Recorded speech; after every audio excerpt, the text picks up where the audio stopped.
உங்கள் அனைவருக்கும் வணக்கம். நான் உங்கள் ஜோதிடர் குபேந்திரன். இப்போ அடுத்தது பார்த்தீங்கன்னா, கேது பகவான். கேது பகவான் தான் ரொம்ப ரொம்ப முக்கியமான கிரகம் எல்லாத்துக்கும். ஏன்னா, அவர் தான் ஞான காரகன். ஒரு ஜாதகத்தில் வந்து கேதுவோட பலம் இல்லாமல் ஒன்றும் பண்ண முடியாது. எல்லாத்தையும் தடை, தாமதப்படுத்துறவர் கேது தான். அதனால் ஒரு ஜாதகத்தில் கேதுவோட பலம் உங்களுக்கு வேணும்னு வச்சுக்கோங்க. அது எந்த நிலைலாம் இருந்துட்டு போட்டோம். மறையிறாரு, அது பண்ணுறாரு, 12 லக்னக்காரங்களை வந்து பற்றி கவலைப்படாதீங்க. முதல்ல நீங்கள் செய்ய வேண்டியது கோபுர தரிசனம்.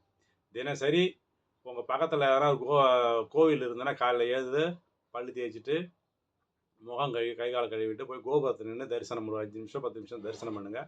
தூரமாக இருந்ததுன்னா கிட்ட போய் பண்ணால் ரொம்ப நல்லதுங்க. ஒரு 100 மீட்டர் 200 மீட்டர் கிட்ட போய் நின்று தரிசனம் பண்ணால் ரொம்ப நல்லது. கோபுர தரிசனம் தினசரி யார் ஒருத்தர் செஞ்சு வந்தாங்களோ அவங்களுக்கு வந்து கேதுவோட எனர்ஜி நல்லா கிடைக்கும். அவங்க கேதுவால் ஏற்படக்கூடிய தடைகள் எல்லாம் விலகும். சரிங்களா? அது மட்டும் இல்லாமல் இந்த கொள்ளு இருக்கு இல்லையா, அந்த கொள்ளை வந்து தினசரி தூங்கும்போது ஒரு 48 நாளுக்கு கொஞ்சம் பல கலர் துணி ஒன்று வாங்கிடுங்க.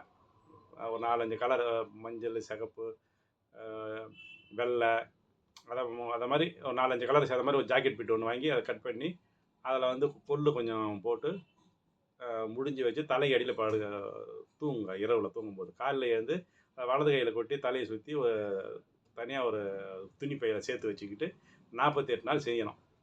49 நாள் காலைல குளிச்சுட்டு அதை எடுத்துன்னு போயிட்டு ஒரு நீர்நிலையில் தலையை சுற்றி போட்டு வந்துட்டிங்கன்னா கேதுவோட தோஷமும் கேதுவால் உங்களுக்கு தடை ஏற்படுதுன்னா கண்டிப்பாக விலகும். ஏன்னா நிறைய பேருக்கு வந்து பார்த்திங்கன்னா லக்னத்துக்கு 2ஆம் இடம் குடும்பஸ்தானத்தில் கேது இருந்ததுன்னா அவ்வளோ சீக்கிரத்தில் கல்யாணம் நடக்காது.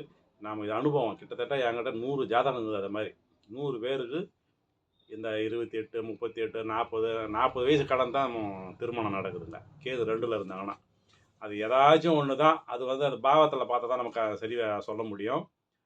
சில பேர் சொல்லுவாங்க எனக்கு கேதுல 2ல் தான் திருமணம் ஆயிடுதுன்னு சொல்லுவாங்க. ஆனால் அப்படி சொல்ல முடியாது. பாவத்தில் பார்க்கணும். பாவத்தில் வந்து கேது வந்து 1ல் இருந்துருவோம். ஆனால் 2ஆம் இடத்துல வலுவாக இருந்துடுதுன்னா கண்டிப்பாக திருமணம் வந்து அவ்வளோ சீக்கிரத்தில் நடக்காது. இது அனுபவமான விஷயம் இது. சரிங்களா? அதை மாதிரி பட்டவங்க திருமணம் வந்து தடைப்பட்ட திருமணம் இருக்கிறவங்க நான் சொல்கிற விஷயத்த கண்டிப்பாக செய்யுங்க. உங்களுக்கு கண்டிப்பாக நல்ல பலன் கிடைக்கும். சரிங்களா? இந்த பதிவு உங்களுக்கு பிடிச்சதுன்னா லைக் பண்ணுங்கள், ஷேர் பண்ணுங்கள். நன்றி, வணக்கம்.